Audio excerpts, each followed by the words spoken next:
Okay, so macam biasa kita pergi ke conversion dan di sini korang boleh add produk korang. Okay, add je gambar produk korang macam saya ni. Lepas tu korang describekan apa yang korang nak dekat bawah ni. So korang buat je jalan cerita korang. Okay, tapi yang korang kena ingatlah situasi, pakaian dan juga dialog. Dan untuk scene yang kedua korang kena bubuh karakter dan pakaian yang sama seperti di scene 1 supaya dia konsisten lah. Okay, macam saya buat dekat scene 2 ni. Korang tengok. Okay, bila semua dah cun, okay, jalan cerita dah ngam, korang pergi dekat bawah pula.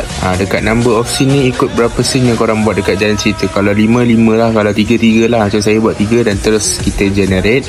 Dan ini dia hasil. Korang boleh tengok sendiri. Okay, satu persatu. Kalau korang rasa ngam, terus pergi dekat atas Zen to video generator. Okay, lepas tu kita pergi pula ke bahagian prompt. Korang pastikan dialog korang betul-betul bahasa Melayu sama dengan dekat bawah ni. Okay, bahasa korang. Kalau lain nanti memang tak jadilah bahasa dia. Korang terus generate dan hasil dia korang boleh tengok.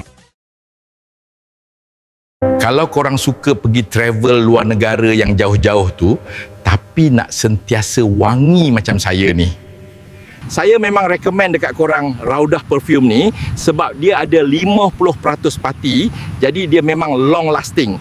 Raudah Perfume ni korang boleh dapatkan di beg kuning sekarang.